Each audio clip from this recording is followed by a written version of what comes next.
Hello again, everyone, and welcome back to Reddit Aliens. I'm John, and as always, thank you so much for being here. Good topic for you today. Let's do it. What's a bullet that you dodged but had no idea you were at the time? Please remember to like, share, and subscribe. I was at a small music festival and they were selling helicopter rides. I stood in line with a buddy. It could take 4 people and there were 3 in front of us. Because I wanted to ride with my friend, I told the guy behind us he could go. It crashed and everyone died but him. However, he died later in the hospital. Could have been me. Did a test at a chemist that does your weight, height, heart rate, etc. Heart rate is 30 beats per minute. Go to doctors to inquire thinking it was faulty or low quality equipment. Do ECG and immediately go straight into triage and get booked into ED as a Cat 2. Avoided heart failure by doing free chemist test. I was moving to the other side of the country and was driving. The whole drive took over a week. I'd lived in an apartment in a dodgy area and the apartment had a Facebook page for residents just to post about anything important. Basically just an online message board. Like if there's a homeless guy sleeping in the elevator again, or if one of the cars in the parking area was getting broken into, that stuff. Anyway. Day 2 of the drive, I see a notification from that page. It's pictures of the entire apartment building engulfed in flames. Great timing on the move out. Apparently the residents weren't allowed back until months later after a remediation company went through, and people found their valuables had gone missing once they were allowed to get their stuff back. This happened decades ago, but the roof over the ice rink at the Colonnade Mall collapsed and injured a bunch of people. I only avoided this by a minute. After parking my car and starting to walk to the ice rink, I realized I had forgotten to move my bag to the boot. I walked back to do that and then headed to the rink again. As soon as I reached the entrance of the mall, the roof came down. I would have been injured by the roof collapse if I had not walked back to my car. I got laid off after 17 years with the company. I got decent severance package and had a new job within a few months. After a year later, the company went under and all the people who were still there, some for 20 or 30 years, got no severance. Some who had taken stock options instead of a 401k lost it all. Vietnam. I enlisted in the Army right out of high school in 1964. At the time, if you qualified, you could pick your MOS or your duty station. So I chose to be a medic and picked Germany. Vietnam was just rumors at the time, though there was more going on there than they were telling. But I had not enlisted. I would have been highly likely to be drafted. As it was, I did my 3 years in Germany and flew home free and clear. I watched Ken Burns' series on the war and the interview with one of the grunts who was my lieutenant. The guy even looked like me. I worked as a graduate student in a chemistry lab that dealt with some unstable chemicals if mishandled. We had a graduate student who was fairly lax with their handling of these chemicals, but the fact that they were not kicked out is a story for another time.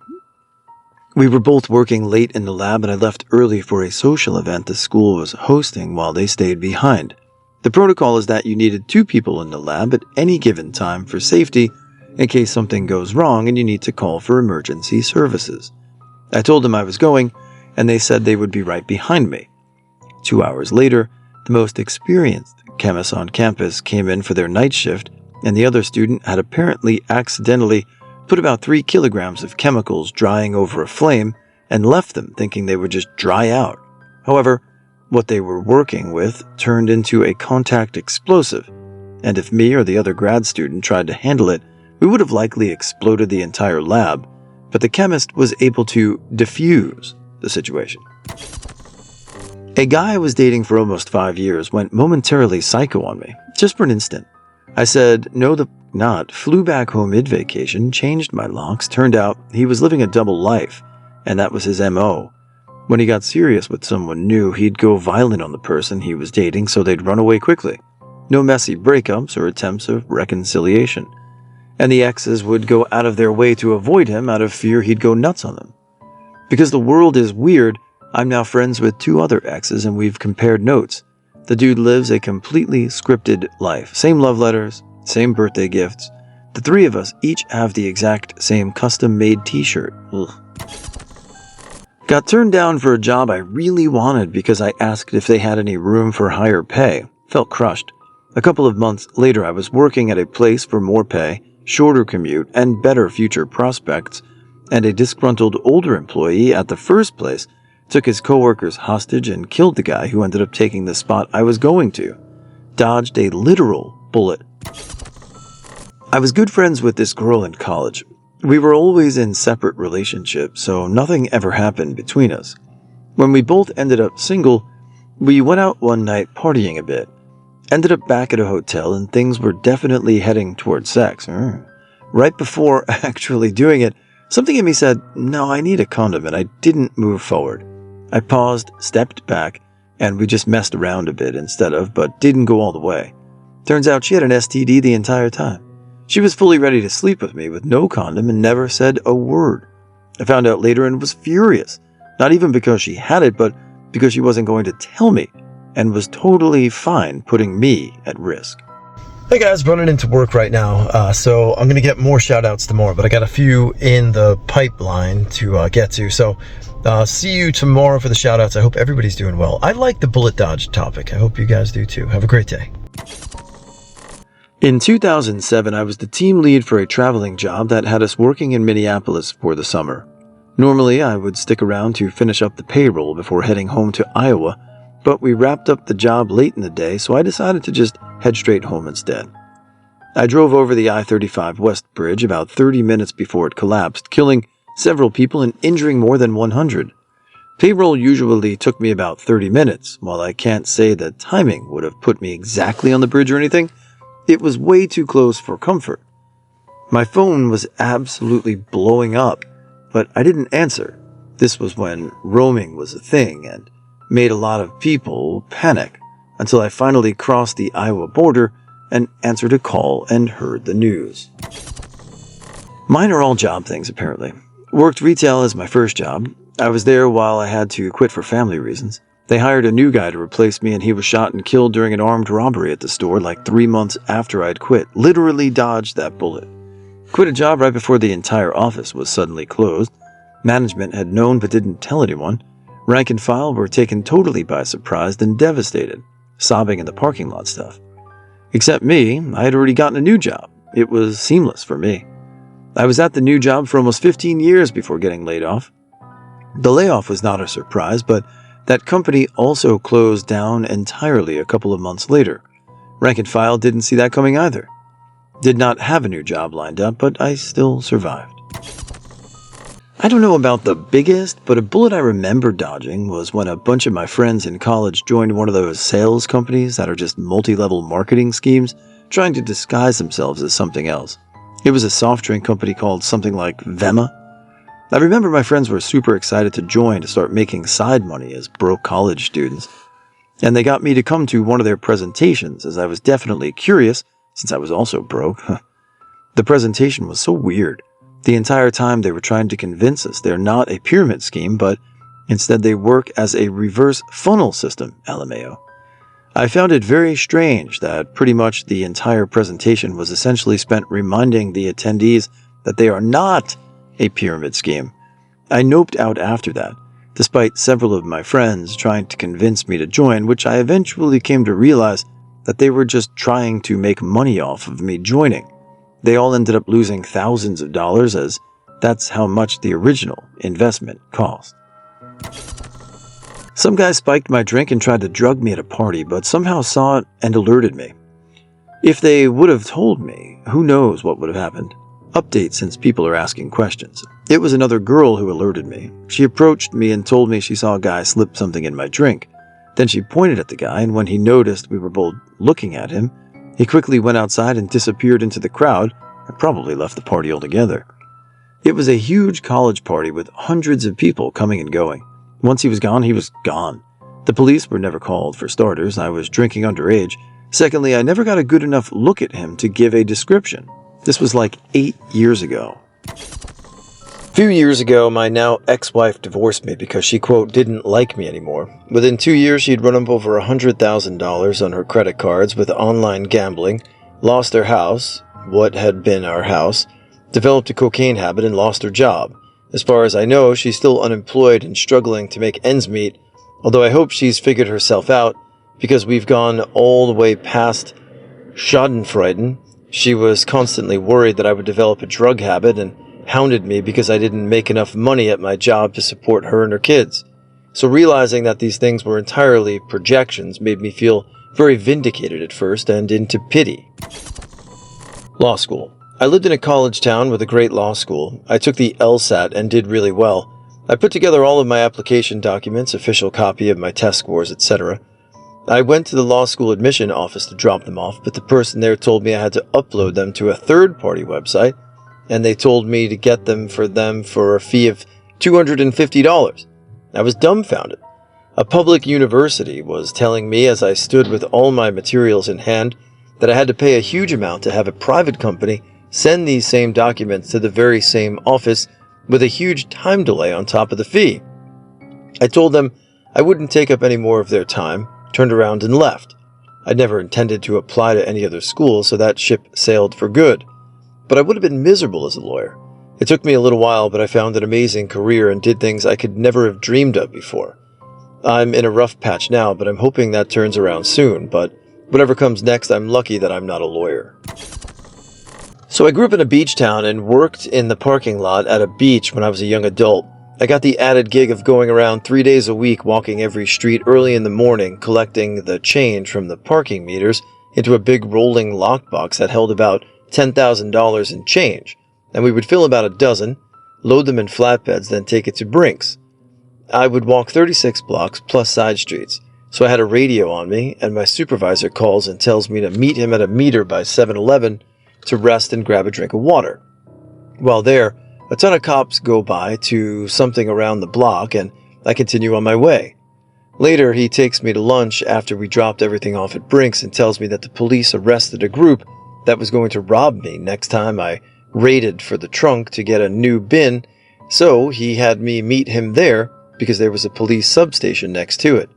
They had apparently planned to shoot us and take the truck over maybe $100,000. Not getting in the car to go find him. We were fighting because he wanted me to take his already insanely drunk ass to the store to get more booze.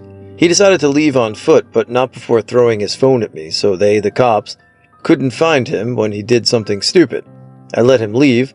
For a moment, I thought he would walk down to the liquor store, steal a bottle, and pass out on the street somewhere. My gut told me otherwise. About 30 minutes later, I hear so many cop cars speeding down the road and into the direction I feared most. I waited and got on Facebook to look at one of the other local gossip sites, and my fear was confirmed. He went to his work, where he just got fired, and attacked an ex-coworker with a machete. He got 15 to 25. His extensive violent record helped his sentencing none. Why I dodged a bullet is because I would not have made it out of the 2020 if I went with him. He would have killed me by the year's end, possibly before my dad's death that December. He also had me messed up on so many things I wouldn't have lasted much longer on my own anyways. But I'm now clean of everything except weed. I learned how to finally be the sole responsibility of myself and not rely on anyone. This was huge for me. He left me with a severe amount of trauma and deep regrets that I'll never be able to fix or get over. But I guess the moral of the story, and the bullet was dodged, was my death. I went to interview at a large international company. Position seemed good and aligned with my experience. I go in and something just seemed off about the woman interviewing me, who would be my direct manager. I can't really pinpoint it, but she had a weird vibe. After a few cursory questions, she looks at my resume and sees the town where I live. She was like, "Oh, I was thinking about moving there. Can you tell me about it?" I give her some cursory information about it and try to redirect the interview to, the actual job. Nope. She kept me there for half an hour asking me questions about my town. It was really bizarre. Realizing this was an exercise in futility, I bring the interview to a close, thank her for her time, and leave knowing I had no intention of taking this job. A few days later, she calls me and offers me the job at a pretty decent starting salary. I thank her for the offer but decline. She starts yelling at me over the phone, upset that she was going to have to start her search all over again. At that point, I just hung up the phone because it was very evident I was dealing with crazy. I did not hear from her or the company ever again. A few months later, I was at a party and I struck up a conversation with someone there. I come to find out she used to work for this particular company. I said, "Oh, funny you should say that. I interviewed there a few months ago, but ended up not accepting the offer." She was like, "Oh, who did your interview with?" I said, "Mary Smith." And I could tell by the look on her face that I'd 100% dodged a bullet by declining. She was like, "Oh, Mary, she's a tough one. She could hold on to any staff member for more than 6 months. Your read on her was 100% correct. 100%. So go with your gut, folks. If something seems off, it usually is." A-hole jerk at a party just a month or so past high school. At this point, I'm barely 18 years old. Picked a fight. I was seconds away from engaging physically and suddenly realized that POS was not worth my time and said essentially the same thing and walked away. He tried to bait me with petty ego slurs, and irrespective of my normal reactions to that, I ignored it. I'm still not sure why this particular time I ignored the bait. 3 weeks later, the same person was arrested and eventually convicted for manslaughter of someone he picked a fight with at a party a week later in a similar manner and had stabbed the victim to death. That could have been me. This took place over 20 years ago in Alaska. On my way home from work one night as a teenager, I saw a gal I recognized from my high school driving way too fast for my icy conditions as we approached a curve on the highway. She lost control and nearly clipped my front end as she spun out and impacted the snowbank. I stopped on the side of the road about 100 yards away, briefly contemplating reversing to help her out. Then I thought, nah, she was driving like a jackhole, and I see someone else pulling over to help her, so I just went home. The next day I'm in my science class skimming a newspaper when I notice an article that mentioned an off-duty airman was killed trying to dig out that girl's car because a second vehicle lost control in the same spot and slammed into them. He left behind a wife and young kids. It immediately hit me that if I had went back to help, I probably would have been the fatality mentioned in the newspaper. I was only 17. Celebrated Halloween in Korea. Went out with a bunch of friends to a big party district in Seoul. This was the first Halloween following the lifting of COVID restrictions, so people were turning up. I remember taking about 30 minutes to physically walk out of the train station due to the sheer number of people. For context, it usually takes less than 10. Walked a block to a cool second-floor bar club with a balcony. It wasn't until then that we noticed that the entire median of the main road was taken up by ambulances parked bumper to bumper. My buddy's dad called him and asked if he's doing okay. It was then we were told about the massive crowd crush that ultimately killed over 100 people. We walked through the same alley about 20 minutes before it happened. There's nothing that struck me more as surreal than people in costume trying to get into the party area, while on the other side of the street, paramedics are literally putting sheets over bodies. Still got the video of the ambulances all lined up too. Crazy shit.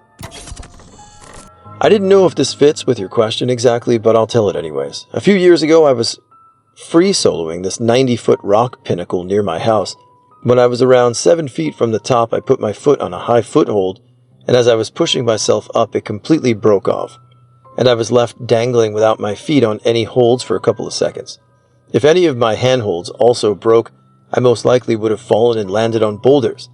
I think I have a video of it in my history if anyone wants to watch it.